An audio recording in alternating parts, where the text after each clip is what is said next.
Ziaur Rahman foundation সম্পর্কে তো আমরা ইতিমধ্যে নানা জায়গায় নানা কথা বলেছি, তবে তাদের যে প্রোগ্রামগুলো হাতে নেয় এটা সত্যিকার অর্থেই অত্যন্ত তাৎপর্যপূর্ণ এবং প্রচলিত কর্মসূচিগুলোর বাইরে একটি ভিন্ন মাত্রা, ভিন্ন ডাইমেনশন তারা তৈরি করেছে ইতিমধ্যে। যে অবজেক্টিভ নিয়ে তারা কাজ শুরু করেছে, আমি মনে করি যে তারা প্রায় অধিকাংশই সম্পূর্ণ করতে পেরেছে। এখানে জীবনের ঝুঁকি ছিল। করোনার সময় তারা যেভাবে নিবেদিত প্রাণ হয়ে কাজ করেছে সেটা আমি নিজের চোখেও দেখেছি, যে অলি গলি থেকে শুরু করে মশা নিধনের জন্য তারা যেভাবে কাজ করেছে সেটা অবশ্যই আমি বলবো যে অত্যন্ত ঝুঁকিপূর্ণ কাজ ছিল সেই সময়ে। কারণ তখন করোনা মোকাবেলার যথেষ্ট ঔষধপত্র এবং সরঞ্জামাদি এগুলো তখনও আসেনি। যে কোনো মানুষ আক্রান্ত হলে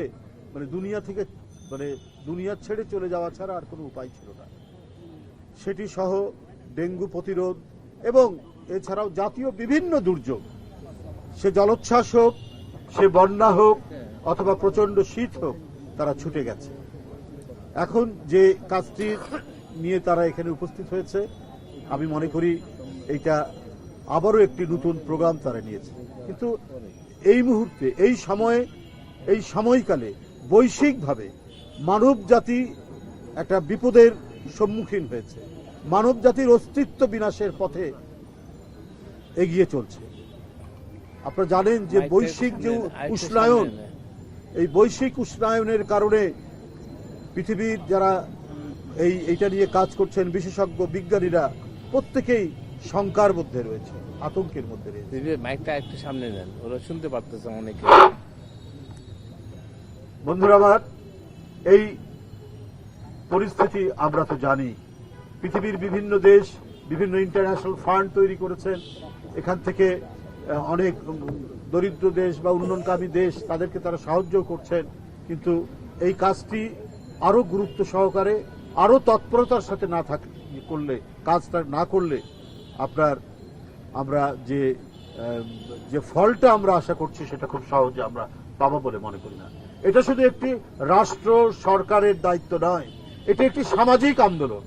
ব্যাপকভাবে জনগোষ্ঠীর অংশগ্রহণ ছাড়া এটি সম্ভব নয়। এটি তথাকথিত উন্নয়নের নামে বড় বড় মেগা প্রজেক্ট দেখিয়ে, বৃক্ষ নিধন করে, নদী বন্ধ করে দিয়ে এবং যারা রিয়েল এস্টেটের নামে ভূমিদস্যুর যারা খেতাব পেয়েছেন, তারা এই পৃথিবীকে মানুষের বসবাসযোগ্য না করে ধ্বংসের প্রান্ত নিয়ে গেছে। তাদের প্রতিনিধি ছিলেন যারা 5ই আগস্টে এই দেশ থেকে পালিয়ে গেছে। তথাকথিত মেগা প্রজেক্টের নামে তারা নদী ভরাট করেছে, তারা খাল ভরাট করেছে, তারা বৃক্ষ উধাও করে দিয়েছে। কারণ স্বৈরাচার যখন আসে, সেই স্বৈরাচারের দ্বারা কখনোই আপনার মানুষের মঙ্গলের জন্য কোনো ভালো কাজ হতে পারে এটা কেউ বিশ্বাস করতে পারে না। আজকে এই বিশ্ববিদ্যালয়ের উন্মুক্ত প্রাঙ্গণে দাঁড়িয়ে আজকে কথা বলছি, এই যে কত আনন্দের, এটা যে কত উল্লাসের, কত উচ্ছ্বাসের, এটা বলার অপেক্ষা রাখে না। যখন আমি রাজশাহী বিশ্ববিদ্যালয় থেকে ছাত্র রাজনীতির কারণে ঢাকা বিশ্ববিদ্যালয়ে আসি, এই অপরাজয় বাংলার পাদদেশে আমাদের কত বক্তৃতা, কত রাজনৈতিক বিতর্ক, কত ডিসকাশন মধুর ক্যান্টিন থেকে আমরা করেছি। সেই আনন্দের দিন যেন হারিয়ে গেছিল। আমরা কখনো কখনো বিশ্ববিদ্যালয়ের ভিতর দিয়ে আমরা যেতে সাহস করতাম না। কখনো কখনো যখন যেতাম তখন গাড়ির জানলাটা তুলে দিতাম যে কেউ যেন না দেখে। এই ধরনের একটি ফ্যাসিবাদীর চরম প্রাণ কেন্দ্র ছিল ঢাকা বিশ্ববিদ্যালয় শেখ হাসিনার আমলে। এটা পরিবেশ যে চারিদিক থেকে বিপদাপন্ন করেছিল শেখ হাসিনা, এটা তারও একটি নিদর্শন, এটা তারও একটি জায়গা। বিশ্ববিদ্যালয়গুলো আমরা পৃথিবীর যতটা আমরা ছাত্র রাজনীতির ইতিহাস পড়েছি, সেই ভেনিজুয়েলা থেকে শুরু করে মস্কো বিশ্ববিদ্যালয় পর্যন্ত যখন জার এবং এক নায়কোচিত শাসন চলছে, তখনও বিশ্ববিদ্যালয়গুলো একটা কর্পোরেট স্বায়ত্ত শাসন ভোগ করেছে এবং ছাত্র আন্দোলন সেখানে তীব্র হয়েছে। কিন্তু শেখ হাসিনা সেই চিহ্নটুকু রাখেনি। বিশ্ববিদ্যালয়ের পরিবেশ ছিল যেন গণতন্ত্রের জন্য, গণতান্ত্রিক পরিবেশ চিন্তা করা, ভাবনা করাই ছিল যেন সোনার পাথর বাটি। আমাদের কাছে মনে হয়েছে সেটা সোনার পাথর বাটি, কারণ বিশ্ববিদ্যালয়ে সহাবস্থান থাকবে, একটি ছাত্র সংগঠন আরেকটি ছাত্র সংগঠনের সমালোচনা করবে, দেশ এবং রাষ্ট্র নিয়ে কথা বলবে, সেই সুযোগ রাখেনি 15 বছর 15.5 বছর ধরে। সেই জায়গা থেকে আজকে আমরা এখানে দাঁড়িয়ে কথা বলছি বন্ধুরা। তো সুতরাং এই পরিবেশকে আমাদের বজায় রাখতে হবে, টিকিয়ে রাখতে হবে, চিরস্থায়ী করতে হবে। আজকে যারা পলাতক, যারা মানুষের সম্পদ, মানুষের টাকা যারা পাচার করেছে, যারা গোটা দেশকেই একটা হুন্ডি অর্থনীতির চক্রের মধ্যে যারা বেঁধে ফেলেছিল, তাদের যেন আবার পুনরুত্থান না ঘটে। গণতান্ত্রিক শক্তির সমস্ত আলোচনা সমালোচনা পরস্পর থাকলেও একটা ন্যূনতম ঐক্য থাকতে হবে। এই ঐক্য যদি না থাকে তাহলে সেই ফ্যাসিবাদের পুনরুত্থান হওয়া খুব কঠিন হবে না। আপনারা জানেন পার্শ্ববর্তী দেশ এটা যেন সেই ফ্যাসিবাদের একটা সবচেয়ে বড় সেফ হোমে পরিণত হয়েছে। দিল্লি যেন এখন একটি সেই ফ্যাসিবাদের কেন্দ্রীয় কার্যালয়ে পরিণত হয়েছে। সুতরাং তারা বসে নেই, তারা নানা কায়দায় নানাভাবে তারা তাদের চক্রান্ত ষড়যন্ত্র অব্যাহত রেখেছে। সুতরাং এটাকে আমাদের সম্মিলিতভাবে মোকাবেলা করতে হবে।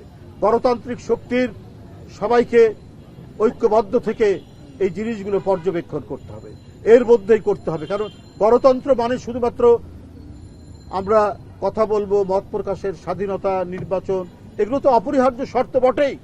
এর সাথে মূল যে বিষয়টা সেটা হচ্ছে জনগণের মতামতের প্রতিফলন, জনগণের নিরাপত্তা।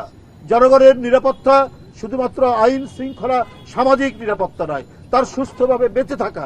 আজকে পৃথিবীর বিভিন্ন দেশে যে ভয়ঙ্কর উষ্ণায়ন তৈরি হয়েছে, এই যে গ্লোবাল ওয়ার্মিং, এই গ্লোবাল ওয়ার্মিং থেকে মানব জাতিকে রক্ষা করার জন্য আজকে পৃথিবীর দেশে দেশে আপনার গণতান্ত্রিক পরিবেশ দরকার। প্রথমে এই কারণে যে গণতন্ত্র থাকলে মানুষ স্বাধীনভাবে কথা বলতে পারবে এবং রাষ্ট্রীয় অন্যায়গুলোর বিরুদ্ধে সে সোচ্চার হতে পারবে। আপনারা জানেন পৃথিবীর এমনও দেশ আছে, এমনও বৃহৎ শক্তিশালী দেশ যে একাই 28% কার্বন ডাই অক্সাইড সে এমিট করে, কিন্তু কিছু বলার নেই, একাই 28% এমিট করে। এই ধরনের দেশ আছে।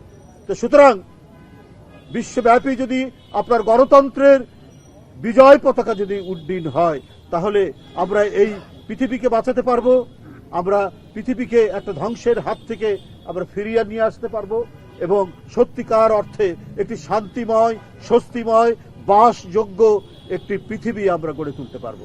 আমি আবারও ধন্যবাদ জানাচ্ছি ফরহাদ হালিম ডালিম সহ তার যে টিম, মুর্শেদ, ডাক্তার আমানুল্লাহ, লুৎফর ভাই এবং আরো যারা তাদের সাথে জড়িত, তাদের এই মহতি উদ্যোগ, এই বৃক্ষরোপণ আজকে আমরা হয়তো আনুষ্ঠানিকভাবে এখানে শুরু হবে, কিন্তু এটা যেন একটা সামাজিক আন্দোলনের মতো এর তরঙ্গ যেন বয়ে যায় সারা বাংলাদেশের। যেখানেই ফাঁকা জায়গা থাকবে, যেখানে যদি প্রাইভেট সম্পত্তি হয়, আমরা সেই প্রাইভেট সম্পত্তির মালিককে কনভিন্স করে আমরা সেখানে বৃক্ষরোপণের আমাদের ব্যবস্থা করতে হবে। তো সুতরাং আপনাদের এই আন্দোলন তীব্র গতি লাভ করুক, আপনাদের কাছে সেই প্রত্যাশা কামনা করে আমি আমার বক্তব্য শেষ করছি। খোদা হাফেজ, বাংলাদেশ জিন্দাবাদ। উপস্থিত ভাই বোনেরা, আজকের এই অনুষ্ঠানটি জিয়াউর রহমান ফাউন্ডেশন করছেন শহীদ রাষ্ট্রপতি জিয়াউর রহমানের 89তম জন্মবার্ষিকী উপলক্ষে। এই ক্ষণজন্মা পুরুষটি আপনারা জানেন সবাই, উনি প্রথম সবচাইতে ব্যাপকভাবে বনায়ন কর্মসূচি করেছিলেন সারা বাংলাদেশে এবং তার সহধর্মিণী দেশনেত্রী বেগম খালেদা জিয়া সেই বনায়ন কর্মসূচিকে সামাজিক বনায়ন কর্মসূচি নাম দিয়ে এটার গতি আরো বৃদ্ধি করেছিলেন। আমি সেই স্বাধীনতা যুদ্ধের মহানায়ক, স্বাধীনতার ঘোষক শহীদ রাষ্ট্রপতি জিয়াউর রহমানের জন্মবার্ষিকী উপলক্ষে এই অনুষ্ঠানের আমি সার্থকতা কামনা করছি এবং শহীদ রাষ্ট্রপতি জিয়াউর রহমানের আত্মার মাগফিরাত কামনা করছি। ছুটে গেছে। এখন আমি সংক্ষিপ্ত আকারে বক্তব্য রাখার জন্য অনুরোধ করছি জিয়াউর রহমান ফাউন্ডেশনের অন্যতম পরিচালক, বিশিষ্ট